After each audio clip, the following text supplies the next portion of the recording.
Hello बच्चों, welcome back. अब देखते हैं थर्ड क्वेश्चन, एक्सरसाइज 10.1 का third question, algebraic expression chapter कर रहे हैं क्लास 7 का। चलिए क्वेश्चन नंबर थर्ड क्या है, identify the numerical coefficients of terms other than constants in the following expression. मतलब क्या, मतलब ये जितने भी एक्सप्रेशंस है ना, इन एक्सप्रेशंस में आपको वो टर्म्स फाइंड आउट करने हैं, वो न्यूमेरिकल कोएफिशिएंट फाइंड आउट करने हैं जिसके टर्म्स एक कांस्टेंट नहीं है। एग्जांपल, सपोज ये रहा एक अलजेब्रिक एक्सप्रेशन 2x + 1।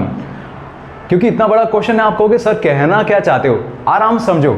ये एक एक्सप्रेशन है 2x + 1, इसमें टर्म्स कितने हैं, दो टर्म्स हैं 2x और 1। अब इन दोनों टर्म्स में से ऐसा टर्म जो कि कांस्टेंट नहीं है, तो ये वाला जो टर्म है वो कांस्टेंट नहीं है, क्योंकि ये तो कांस्टेंट है। तो हमें इसके बारे में कुछ नहीं पूछा है, हमें पूछा है ये वाला जो कांस्टेंट नहीं है। अब इसमें भी क्या फाइंड आउट करना है, उसका न्यूमेरिकल कोएफिशिएंट। तो यहाँ पे न्यूमेरिकल कोएफिशिएंट क्या है, 2 है। इस तरह से इन सारे एक्सप्रेशंस में हमें फाइंड आउट करना है। ओके, आई होप आपको ये समझ में आ गया होगा। चलो फटाफट हम लोग सॉल्व कर लेते हैं। Okay, so first one, 5 - 3t²। क्या लिखा है बेटा, 5 - 3t²। ये एक एक्सप्रेशन है, इसमें दो टर्म्स हैं, एक टर्म 5 है, दूसरा 3t² है, राइट। ये तो कांस्टेंट है, तो दूसरा वाला कौन सा हो गया, -3t²। तो जो -3t² है उसका न्यूमेरिकल कोएफिशिएंट क्या है, -3t²। Numerical coefficient of -3t², वो क्या होगा, वो होगा -3। ओके, -3t² का न्यूमेरिकल कोएफिशिएंट क्या है, -3। इस तरह से देखते हैं आगे नेक्स्ट वन। अब इस तरह से पूरा लिखने की जरूरत नहीं होगी बेटा। नेक्स्ट है 1 + t + t² + t³। अब देखो इसमें न्यूमेरिकल कोएफिशिएंट कौन कौन से हैं, पहले फाइंड आउट करो कि कौन से टर्म्स हैं जिनका कोई कांस्टेंट नहीं है। ये कांस्टेंट है, बाकी ये सारे जो टर्म्स हैं ना वो कांस्टेंट नहीं है। तो इसका न्यूमेरिकल कोएफिशिएंट, t का न्यूमेरिकल कोएफिशिएंट क्या होगा, 1 होगा। t² का न्यूमेरिकल कोएफिशिएंट वो भी 1 होगा, ठीक है। फिर t³ का न्यूमेरिकल कोएफिशिएंट वो भी 1 होगा। इस तरह से हमने देख लिया। अब बढ़ते हैं आगे, next one, c, x + 2xy + 3y। अब इसमें कौन से टर्म्स हैं जो कांस्टेंट नहीं है, ये सब के सब, ये तीन टर्म्स कांस्टेंट नहीं है। तो हर एक टर्म का हमें न्यूमेरिकल कोएफिशिएंट फाइंड आउट करना पड़ेगा। ओके, सो फर्स्ट ये जो x है इसका न्यूमेरिकल कोएफिशिएंट क्या है, 1। जो 2xy है उसका न्यूमेरिकल कोएफिशिएंट क्या है, 2। और यहाँ पे 3y जो है उसका न्यूमेरिकल कोएफिशिएंट 3। आई होप आपको ये समझ में आया होगा। चलो बढ़ते हैं आगे, D1 में क्या लिखा हुआ है, यहाँ पे है 100m + 100n। ये दोनों के दोनों जो टर्म्स हैं वो दोनों कांस्टेंट तो है नहीं, क्योंकि इनमें यहाँ पे वेरिएबल है ना m और n। तो वैसे ही यहाँ पे 100m जो है उसका न्यूमेरिकल कोएफिशिएंट क्या होगा, वो होगा 100। रिमेंबर न्यूमेरिकल कोएफिशिएंट पूछा है, मतलब नंबर, ठीक है, नंबर ही। तो वेरिएबल के साथ जो नंबर होता है वही उसका न्यूमेरिकल कोएफिशिएंट होता है। तो वैसे यहाँ पे ये जो 100n है, 100n उसका भी न्यूमेरिकल कोएफिशिएंट क्या होगा, 100 होगा। ओके, चलो बढ़ते हैं आगे, नेक्स्ट वन देखते हैं। आई थिंक ये बहुत ईजी है बेटा, आप लोग को आता होगा ऐसे तो। अब देखिए -p² q² + 7pq। कोई पूछेगा, कोई कहेगा कि सर अगर आता होता तो मैं ये वीडियो ना देखता, है ना।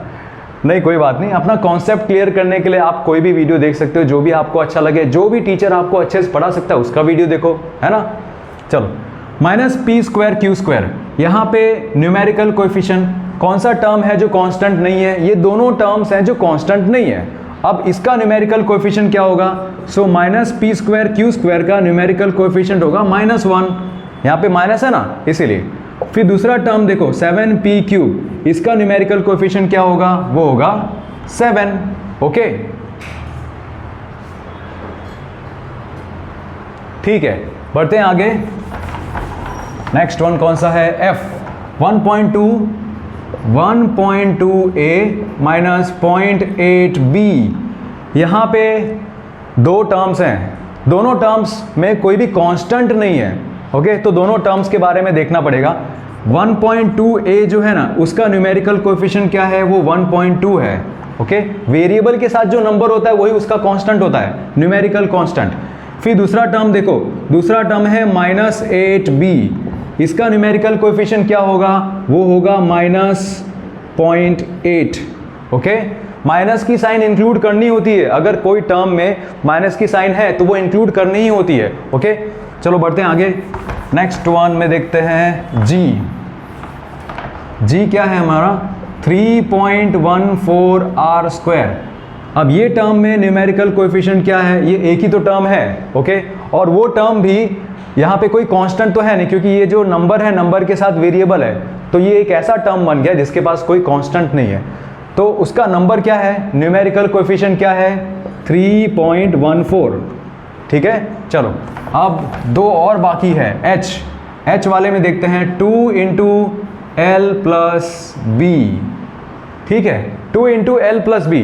अब इसमें आप सोचोगे सर इसमें तो ठीक से कुछ दिया हुआ नहीं है, इसको पहले सॉल्व करना पड़ेगा। ओके, सॉल्व करते हैं। 2 × L तो यहाँ पे हो जाएगा 2L, 2 × B ये हो जाएगा 2B।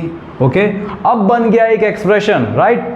अब इस एक्सप्रेशन में देखो कोई टर्म है जो न्यूमेरिकल कोएफिशिएंट ना हो? यस, दोनों के दोनों हैं, ये भी है ये भी है। ठीक है, तो दोनों टर्म्स के आपको न्यूमेरिकल कोएफिशिएंट फाइंड आउट करने होंगे। इसका न्यूमेरिकल कोएफिशिएंट क्या होगा? 2L का वो होगा 2, इसका भी क्या होगा? 2। That's it. ठीक है, बढ़ते हैं आगे। Last one for the video. 0.1y + 0.01y²। दो टर्म्स हैं, दोनों के दोनों terms they are non numerical, they are non constant. Numerical नहीं, इनमें कोई कांस्टेंट नहीं है। तो फर्स्ट वाला जो टर्म है y, उसका न्यूमेरिकल कोएफिशिएंट क्या होगा? y का न्यूमेरिकल कोएफिशिएंट है 0.1। 0.1y का न्यूमेरिकल कोएफिशिएंट है 0.1। नंबर देखना है बस, और कुछ नहीं देखना है। फिर 0.01y², इसका न्यूमेरिकल कोएफिशिएंट क्या होगा? y² को छोड़ दो, बाकी क्या बचा? नंबर, उसी को तो कांस्टेंट बोलते हैं, तो वो हो गया ये 0.01। ओके, सो बच्चों इसी के साथ ये वीडियो फिनिश होता है। मिलते हैं अगले वीडियो में, अगले क्वेश्चन को डिस्कस करेंगे। बट आपसे एक रिक्वेस्ट है, आपको जहाँ पे भी लगे कि कोई डाउट है, कोई सजेशन है, तो आप कमेंट सेक्शन में बिंदास लिख सकते हैं। अगर कहीं पे कुछ गलती हो गई, कुछ मिस्टेक हो गई, वो भी आप मुझे बता सकते हैं। अगर आपको ये पढ़ाना अच्छा लगता है तो बता सकते हैं। अगर आपको लगता है नहीं यार ये तो बिल्कुल बकवास है, जो भी अच्छा नहीं है पढ़ाना, तो वो भी आप मुझे बता सकते हैं फ्रीली, क्योंकि मैं भी कुछ ना कुछ सीखूंगा नया, राइट। मैं भी अपने पढ़ाने के तरीके को इम्प्रूव करता जाऊंगा। ओके, मिलते हैं अगले वीडियो में, बाय बाय।